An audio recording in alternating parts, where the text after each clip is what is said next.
Hey, here is the private label scorecard. I'm just going to do a quick example of how to actually use this thing because it's not exactly hacked together, but it's not super self-explanatory either. So um, here we have a dashboard.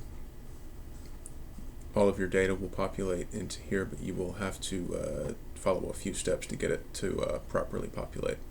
And here is the score sheet template. So this is what you're going to be entering all of your data into to get your private label scores. And here we have an example. So this is a search from in Amazon of Bluetooth speakers. This is a Jungle Scout extraction here. And there's a few columns deleted that just weren't important. And then over here it is scored.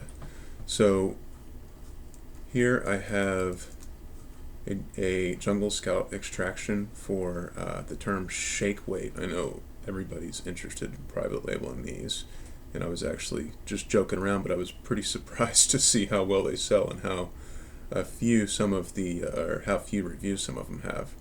So what I'm going to do here, we're going to go back to the scorecard, and I'm going to go to the score sheet template here, and I am going to make a copy of this. So mover copy, create a copy. There you go. And then I am going to rename this shake weight. And I'm going to drag this just over here behind the dash to keep things straight. And we are ready to go. So I'm going to go back to my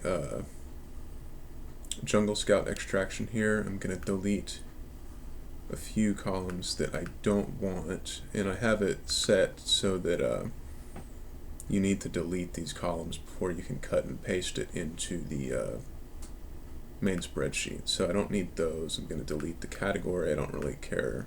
Actually, hold on. I am going to go back here. So right now, if you notice, I have this set up for 14 rows. You can change this, but 14 rows is a pretty standard extraction for Jungle Scout. And I just want to make sure I have 14 rows. So I have 16 here. I don't think I want the sex weight combo. I'm going to delete that, and I'm going to look through here and I'm going to see if anything is just out of sight. Nothing is jumping out at me, so I'm just going to delete the last one here, so that I have 14 products. And then I'm going to delete the columns that I don't want. So those two, category, and then these two on the end here. And this is really just going to give us a broad level view of how actual search terms rank, and if this is a good potential product.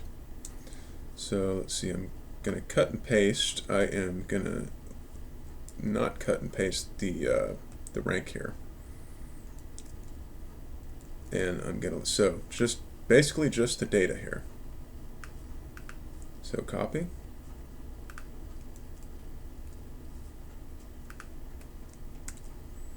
paste, and then this quickly populates.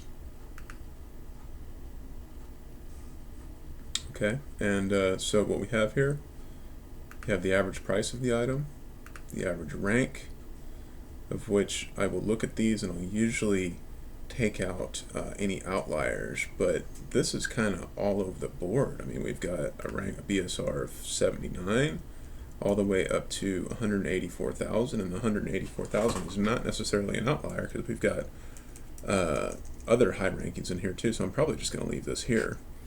Estimated sales, again, that's just kind of a function of your rank.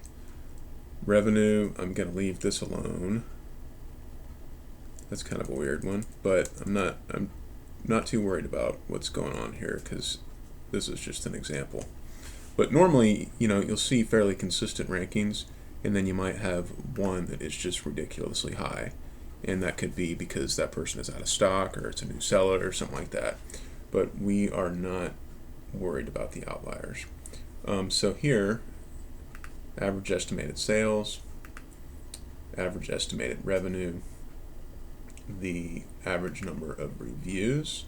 Again, this is, that's a whole lot higher than any of the other ones. I might extract that, and if I were, or not extract it, but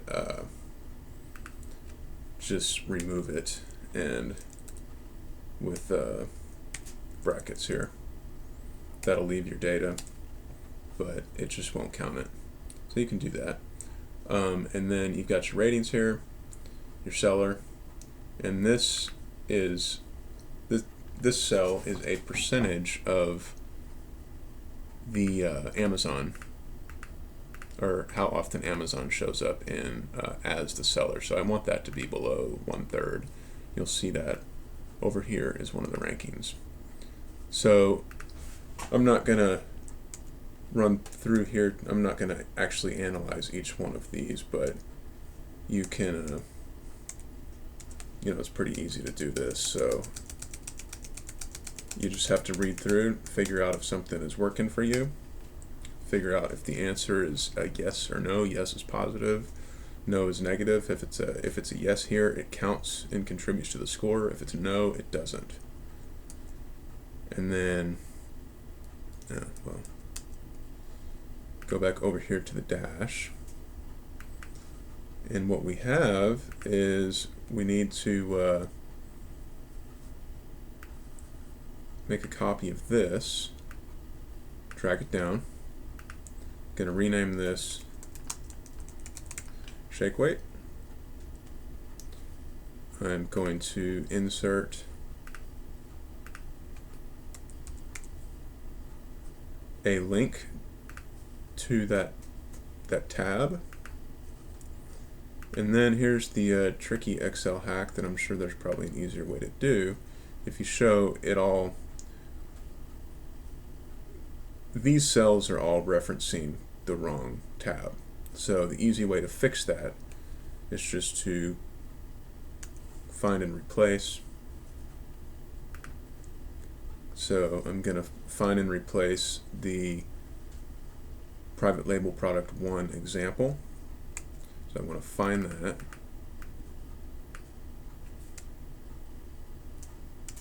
And then I want to replace it with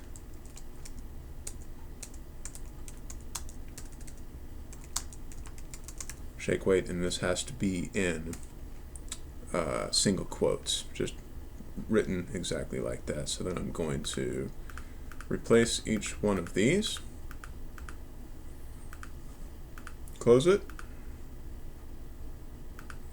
and it looks like we're getting an error message here. I'm not sure what this is, but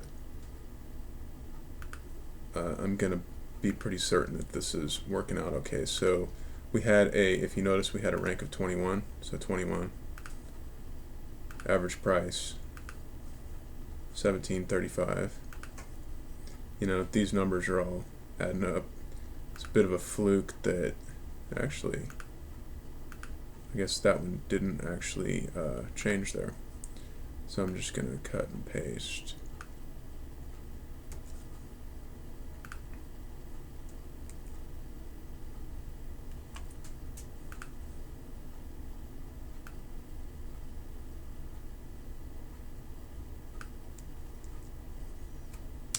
Okay, and surprisingly enough, that's still 14%, which it adds up to here as well. So that's just kind of a coincidence. That's how this goes here.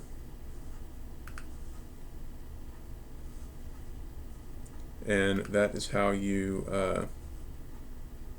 conduct research using the private label scorecard. So I've found this to be an effective way to kind of take the emotion out of